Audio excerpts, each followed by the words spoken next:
pekerja formal ya menurut data BPS untuk swasta ya, tidak termasuk PNS, TNI, Polri, itu kan sekitar 40 juta. Nah 40 juta berarti masih sekitar 50%-nya yang memang belum ikut. Nah ini kan juga yang menjadi persoalan bahwa BPJS Ketenagakerjaan belum maksimal untuk melakukan upaya supaya seluruh pekerja formal swasta ini masuk menjadi peserta BPJS Ketenagakerjaan. Kalau dia lebih banyak, maka duit yang dikelola lebih banyak, dan ketika pun diinvestasikan, dia akan lebih banyak lagi untuk memberikan imbal hasil ya. Nah ini kan juga bagaimana nanti instrumen jangka panjang, jangka pendek, jangka menengah itu juga nanti diatur sehingga bisa lebih maksimal memberikan nilai hasil investasi. Tagar Institut, Jurnalisme dan Riset.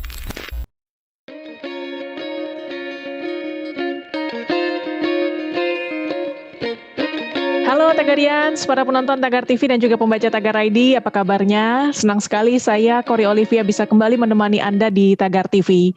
Hari ini kita mau bahas tentang kinerja BPJS Ketenagakerjaan yang menurut beberapa kalangan terus merosot. Dan juga adanya dugaan korupsi di balik program yang diluncurkan oleh BPJS Tenaga yaitu program subsidi upah yang dinilai memakan anggaran sangat besar dan rawan diselewengkan. Padahal pemerintah memberi sinyal akan melanjutkan aliran subsidi gaji bagi pekerja yang bergaji di bawah 5 juta rupiah dan terdaftar di BPJS Tenaga Ditambah lagi dugaan korupsi BPJS Tenaga dengan kerugian negara 43 triliun rupiah yang sedang diteliti Kejaksaan Agung. Ini sebenarnya ada apa dengan BPJS Tenaga Kerja?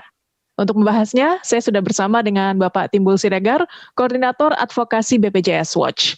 Halo Pak Timbul, apa kabar Pak? Baik-baik. Salam sehat semua. Pak Timbul, salam sehat. Pak Timbul, tentang dugaan korupsi BPJS Tenaga Kerja dengan kerugian negara 43 triliun ini Pak, bagaimana Anda melihat kasus ini Pak? Ya, jadi memang saat ini sedang ada proses ya di Kejaksaan terkait dengan investasi yang selama ini dikelola oleh BPJS Ketenagakerjaan Direksi 2016 sampai 2021. Nah, ini memang juga tidak lepas dari aset-aset investasi yang sebelum-sebelumnya juga. Nah, saya melihat bahwa memang sebenarnya tentang investasi ini pengelolaan dana sudah ada PP yang mengaturnya ya, PP 99 Junto 55 yang memang juga mengatur sedemikian rupa sehingga misalnya beli sahamnya itu harus di LQ 45 gitu ya, yang memang saham-saham unggulan ya, tidak bisa dia saham yang sekedar baru masuk dan sebagainya yang belum punya kualitasnya dan sebagainya. Demikian juga misalnya obligasi dan sebagainya, dia ratingnya apa itu ada ketentuan-ketentuannya. Dan misalnya masukin ke deposito juga, deposito di bank ini berapa persen maksimal dan kemudian bagaimana untuk penyebaran dan sebagainya di wilayah-wilayah misalnya ke BPD dan sebagainya. Ini juga menjadi aturan-aturan yang ada di ketentuan tersebut PP 55 Junto 99 ini. Nah, ini yang memang sebenarnya kalau kami sih melihat sudah dijalankan, tetapi memang kalau dilihat dari 2016 sejak direksi ini dilantik sampai saat ini, kalau dibilang kinerjanya kita bisa mengukur dari imbal hasil JHT ya. Jaminan hari tua itu kan tabungan pekerja yang memang setiap tahun dia akan mendapatkan imbal hasil, jadi kayak bunganya, jadi uang ini kan diinvestasikan. Nah, 2016 memang angka imbal hasilnya itu 7,19%, naik di 2017 menjadi 7,82. Nah, namun dari 2017 ke sekarang itu relatif turun, 2018 itu 6,26 dari 7,82 turun ke 6,26 dan dari 2019 6,06 turun lagi. Nah, 2019, 2020 kita belum dapat datanya. Nah, ini kan menurut saya ya salah satu bentuk penurunan ya. Nah, walaupun secara nominal itu meningkat ya, 2019 itu dapat sekitar 29 triliun dana investasinya, hasil investasinya. Nah, 2018 sekitar 27 ya naik. Nah, secara nominal walaupun naik tapi secara persentase itu menurun untuk imbal hasil JHT. Nah, jadi memang kalau saya melihat bahwa konteks dari sisi investasi, ya ini memang sudah sesuai dengan koridor dalam PP 55 Junto 99 itu, tetapi memang dalam konteks pelaksanaan ini juga saya melihat ada persoalan di dalam ya terkait dengan memang ada terobosan yang dilakukan oleh direksi BPJS Ketenagakerjaan sekarang itu kan melakukan terobosan seperti misalnya menurunkan fee untuk saham, manajer investasi dan sebagainya. Nah, ini juga yang memang sebenarnya bisa menurunkan tingkat pembiayaannya, tingkat uang yang keluar gitu. Nah, ini yang mungkin oleh manajer investasi dan sebagainya tidak disukai, memang itu tidak disukai juga pasti. Nah, ini yang harus juga menjadi persoalan bagaimana bisa mempertemukan antara para trader ini, para orang-orang yang mengelola uang BPJS Ketenagakerjaan dengan kebijakan-kebijakan yang dilakukan oleh direksi BPJS Ketenagakerjaan. Nah, saya melihat kalaupun ada dibilang indikasi kerugian 43 triliun, nah sampai sekarang saya nggak tahu bagaimana perkembangan proses penyelidikan, masih penyelidikan di kejaksaan. Kalau penyelidikan itu kan masih mencari ada nggak pidananya. Kalau nanti dibilang ada, masuk ke tingkat penyidikan. Nah, memang kalau saya perhatikan ini kan kasus di kejaksaan ini kan seperti kasus Jiwasraya, Asabri dan sebagainya, menyasar juga ke BPJS Ketenagakerjaan. Justru saya dapat informasi saya dapat data bahwa justru BPJS Ketenagakerjaan adalah lembaga yang menolak ketika Beni Cokro itu memohon untuk membeli sahamnya 1 triliun waktu itu di 2016. Nah, jadi memang beda dengan Jiwasraya ya, yang akhirnya membeli sahamnya. Nah, jadi di 2016 memang ada permintaan itu akhirnya ditolak oleh direksi yang sekarang. Nah, ini yang kembali persoalannya kalau saya lihat sih tidak sama. Tapi saya nggak tahu dengan investasi lainnya yang kalau menurut yang saya perhatikan itu memang ketika sekarang misalnya beli LQ45 besok turun kinerja harga sahamnya, ya memang bisa saja karena kondisi pasar juga tidak pasti kan gitu. Nah, apakah itu yang disebut dengan kesalahan gitu? Nah, kalau menurut saya itu tidak juga kesalahan. Nah, kemudian juga ada persoalan tentang belum bisanya menyelesaikan saham-saham seperti Garuda yang dibeli 2012 kemarin gitu. 2012 itu kan memang BPJS Ketenagakerjaan waktu itu namanya Jam Sostek menggelontorkan sekitar 200 miliar untuk membeli saham Garuda. Ketika IPO itu kan 770 perak per saham, tapi setelah dia listing dia turun sampai sekarang kan sekitar 400-an. Nah, memang sampai sekarang nggak bisa dilakukan cut loss, dijual gitu. Karena kalau dijual ya itulah kerugiannya. Selagi belum dijual memang masih tetap sahamnya ada dimiliki oleh BPJS Ketenagakerjaan. Walaupun memang resiko tidak dilakukan cut loss, ya kalau pemerintah menyetor modal terus kepada Garuda, ya artinya sahamnya BP Jam Sostek itu terdilusi sehingga bisa saja menjadi nol. Jadi uang itu hilang begitu kan. Nah, ini kan persoalan yang sekarang itu lagi dikaji kan terkait dengan cut loss itu. Apakah BP Jam Sostek itu, BPJS Ketenagakerjaan bisa melakukan cut loss atau tidak dan sebagainya. Nah, menurut saya sih memang harus dibuka secara objektif supaya bisa menurunkan tingkat kerugian. Nah, sampai sekarang kejaksaan belum membuka kepada publik terkait dengan prosesnya. Apakah masih di penyelidikan, apakah sudah di penyidikan, dan kalau dugaan 43 itu di sisi mana, investasi di instrumen mana. Ya, kalau yang setahu saya 60% lebih itu dana buruh yang dikelola BP Jam Sostek yang hampir 500 triliun saat ini itu ditempatkan di SBN, surat berharga negara, yang memang mengikuti ketentuan peraturan OJK, Otoritas Jasa Keuangan nomor 1 tahun 2016, itu kan minimal 50% dana kelolaan ini tempatkan di SBN, surat berharga negara, yang memang bisa membantu defisit APBN lah, kira-kira begitu ya.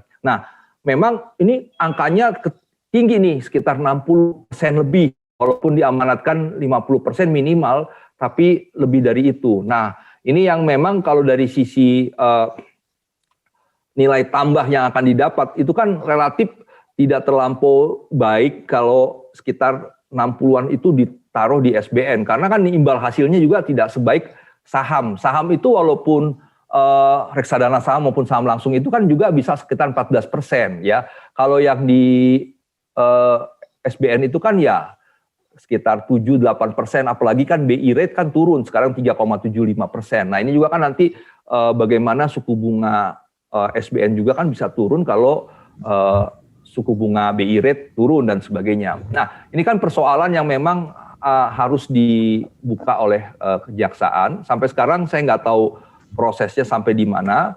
Nah masyarakat juga belum tahu ini terkait dengan kasus Jiwasraya, Beni Cokro dan sebagainya, atau kasus investasi yang dulu, atau kasus investasi yang sekarang, dan di instrumen mana. Nah ini yang harus dibuka supaya publik tahu seperti itu. Ya, kalau mengenai tata kelola BPJS Ketenagakerjaan, kira-kira menurut Pak Timbul, di mana titik-titik kelemahannya yang perlu diperkuat, Pak? Ya, jadi memang persoalan di BPJS Ketenagakerjaan relatif ada sama juga dengan BPJS Kesehatan, misalnya seperti dari sisi kepesertaan.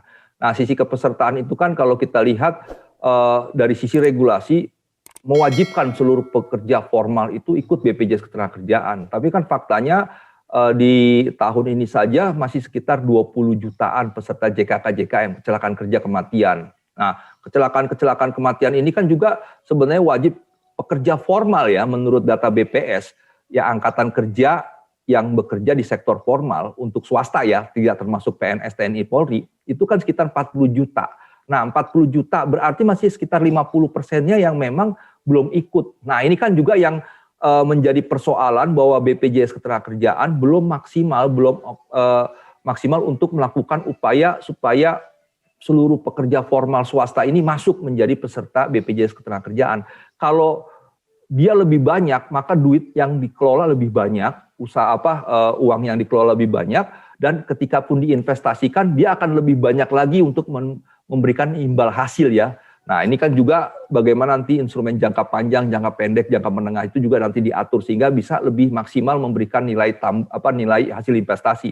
Nah itu dari sisi kepesertaan yang memang potensinya masih sangat besar. Kemudian dari sisi pelayanan juga bagaimana terkait dengan manfaat layanan tambahan. Jadi ada misalnya sekarang kan Permenaker 35 tahun 2016 mengamanatkan tentang dana JHT, peserta JHT ya, jaminan hari tua bisa mendapatkan pinjaman rumah dengan Permenaker 35 tahun 2016. Tapi kan belum maksimal juga, karena banyak masyarakat pekerja kita yang peserta JHT belum tahu. Nah, demikian juga kalangan perbankan masih beberapa yang mendukung ini, baru BTN, Mandiri ya, yang akhirnya juga orang masyarakat pekerja kita yang formal ini yang belum punya rumah itu juga terkendala mendapatkan fasilitas pinjaman dengan menggunakan JHT ini, dana JHT. Nah ini juga merupakan bagian dari hal-hal yang perlu diperbaiki ke depan. Demikian juga terkait dengan tadi investasi yang kalau kita lihat indikator dari imbal hasil JHT-nya terus menurun.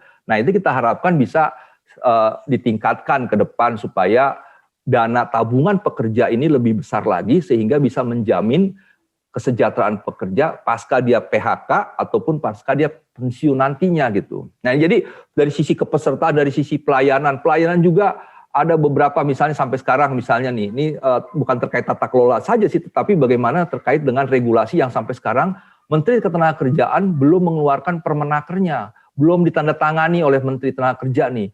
Karena dengan belum ditandatangani Permenaker sebagai turunan PP Peraturan Pemerintah Nomor 82 tahun 2019 yang mengamanatkan adanya beasiswa maksimal 2 anak bagi pekerja yang meninggal, anaknya dapat beasiswa ya setelah menjadi peserta minimal 3 tahun. Nah, Permenaker ini belum selesai juga, akhirnya ada sekitar 100 anak yang sampai sekarang menunggu beasiswa itu. Nah, dalam kondisi COVID saat ini, kondisi daya beli masyarakat juga sangat menurun. Sebenarnya beasiswa ini yang harusnya bisa dinikmati oleh ahli waris, yaitu maksimal 2 anak, ya, sehingga keluarga bisa terbantu. Ya, jadi pencari nafkah kan meninggal, Maka konsekuensinya menurut PP 82 ini, Peraturan Pemerintah Nomor 82 Tahun 2019, mereka dapat beasiswa ya setelah minimal 3 tahun kepesertaan. Nah inilah yang bisa membantu, apalagi waktu kemarin pada saat penerimaan siswa baru, ini juga kan masyarakat terkait dengan usia ya. Kalau dia usianya masih muda susah dapat negeri, kalau negeri kan relatif biayanya murah. Nah seharusnya ini bisa digelontorkan cepat, karena PP 82 itu tahun 2019 Desember ditandatangan Pak Presiden. Masa setahun sih tidak keluar juga Permenaker, sekarang udah setahun lebih. Nah ini kan dampaknya kepada masyarakat ahli waris pekerja yang meninggal, yaitu anak-anak gitu. Nah ini yang juga terkait bagaimana persoalan tata kelola, sinkronisasi dengan regulasi juga ini harus bisa dijalankan oleh pemerintah dan BPJS Ketenagakerjaan. Jadi memang masih banyak tata kelola yang memang harus diperbaiki ya terkait dengan pelaksanaan BPJS Ketenagakerjaan. Ya, bisa Anda berikan contoh Pak Timbul, mungkin asuransi sejenis di negara lain yang baik, yang mungkin bisa diadopsi oleh BPJS Tenagakerja? Ya, contohnya lebih dekat sih Malaysia sama Singapura ya.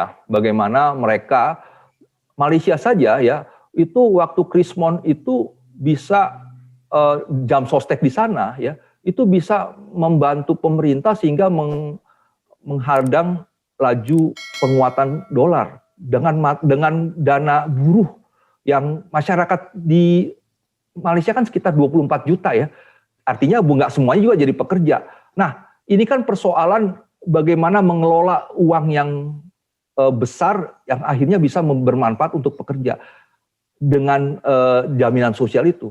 Kalau kita lihat dana kelolaan di BPJS Tenagakerjaan di Malaysia ya dan di Singapura itu sangat signifikan membantu pekerja. Jadi mereka bisa nanti ketika pensiun berapa proporsinya, ketika mereka mencari rumah, ketika mereka juga untuk kesejahteraan lainnya. Nah ini yang harus kita contoh gitu ya, pengelolaan dana jaminan sosial ketenagakerjaan di Singapura dan Malaysia aja yang deket-deket deh, yang memang mereka sangat baik ya, sehingga dana kelolaan yang di Malaysia itu sangat, mungkin sekarang udah 1.000 triliun mungkin ya. Nah kita masih ketinggalan. Nah tetapi terlepas dari jumlah yang dikelola, ya memang karena persentase iuran kita juga masih jauh dari mereka ya. Kalau di Malaysia itu bisa sampai 25%, di Singapura tuh sampai 30% dana iurannya. Di kita kan masih sekitar jaminan kecelakaan kerja 0,24, 0,3% untuk kematian, 5,7 untuk jaminan hari tua dan 3% untuk jaminan pensiun. Itu kan masih sekitar ya paling juga 7-8% kan gitu kan. Nah ini memang jauh, tetapi dari tata kelola dan pengelola dan pelaksanaannya, investasinya dan sebagainya, ini juga bisa kita contoh. Sebagai contoh saja ya, Malaysia dana kelolaan buruhnya, jam sostek di sana ya, itu bisa diinvestasikan ke luar negeri gitu. Misalnya dia beli saham di Indonesia boleh, kalau kita nggak boleh, pokoknya untuk dalam negeri aja. Ini juga menjadi diskusi kita waktu itu bahwa bagaimana memaksimalkan dana buruh ini untuk mendapatkan investasi yang lebih baik, itu bisa lintas negara yang sampai sekarang belum dibolehin gitu kan. Nah kalau di Malaysia udah boleh. Nah ini kan persoalan memang terkait juga dengan persentase iuran sehingga dana kelolaannya lebih besar lagi, bagaimana juga dengan regulasi dan memang pelaksanaan manfaatnya ya. Makanya berkali-kali kita bilang mencapai 500 triliun dana kelolaan buruh di BPJS Ketenagakerjaan kita saat ini, itu kan juga harus dibarengi dengan MLT lainnya. MLT itu manfaat layanan tambahan. Prinsip ke-9 SJSN itu kan mengatakan hasil investasi ya itu dikembalikan kepada peserta, yaitu pekerja dan keluarganya. Nah, kita mendorong bagaimana uang yang 500 triliun lebih ini nanti dikelola, mendapatkan imbal hasil, itu harus dikembalikan kepada peserta. Sebagai contoh ya, ini berkali-kali kita minta supaya dikaji untuk bisa diimplementasikan. Misalnya seorang pekerja dengan upah minimum, ya, dia itu kan memang upah minimum dari sisi penerimaannya. Nah, pekerja peserta JHT bisa dibantu dengan mendapatkan subsidi. Misalnya dia beli beras 10.000, bisa didiskon 5%, 10%. Jadi kalau namanya daya beli kan berapa yang diterima, berapa yang di-spending. Nah, berapa yang diterima dengan spending yang didiskon kan artinya menjadi tabungan. Nah ini kan yang harusnya didorong supaya BPJS Ketenagakerjaan ini benar-benar real, bisa membantu pekerja ketika pekerja tidak mengalami resiko ya. Jadi kalau yang sekarang kan kecelakaan kerja ya, kalau kecelakaan dulu, meninggal dapat santunan ya kalau meninggal. Kalau dia PHK baru dapat JHT-nya, pensiun baru. Nah, tidak menunggu hal-hal seperti itu, tetap mendapatkan manfaat gitu loh. Nah ini yang kita dorong supaya bagaimana ketika nanti persoalan upah minimum yang tiap tahun menjadi persoalan di Republik ini bisa diselesaikan dengan diskon-diskon itu. Sehingga orang yang mendapatkan upah minimum kan harusnya tidak melihat berapa besar yang tapi berapa besar juga yang didiskon dari pembiayaan. Kalau misalnya dari 2 juta yang dikeluarkan tiap bulan untuk membeli kebutuhan hidupnya, didiskon 5% sampai 10%, kan 200.000 kan artinya bisa menjadi tabungan setiap bulan. Nah ini kan menjadi persoalan bagaimana daya beli pekerja itu bisa didukung oleh uangnya sendiri yang ada di BPJS Ketenagakerjaan. Nah ini yang menurut saya harus ada terobosan di direksi baru ya. Pemerintah, Kementerian Tenaga Kerja juga harus bagaimana memaksimalkan dana-dana buruh ini supaya bisa real membantu pekerja tanpa lagi menunggu ada kematian, ada kecelakaan kerja, ada PHK, ada pensiun gitu. Nah ini juga terjadi di negara Malaysia, Singapura, dan sebagainya. Sehingga benar-benar kesejahteraan itu ada gitu. Pada saat dia bekerja, walaupun tidak mengalami resiko-resiko tadi, meninggal dulu, kecelakaan dulu, dan sebagainya. Seperti itu. Oke, baik Pak Timbul, terima kasih banget Pak untuk waktunya. Terima kasih. Sehat selalu, terima kasih. Tagarian, sedemikian perbincangan saya bersama Timbul Siregar, Koordinator Advokasi BPJS Watch. Subscribe YouTube channel Tagar TV dan klik loncengnya juga untuk mengikuti video menarik membahas topik terhangat hanya untuk Anda. Saya Kori Olivia, Tagar TV.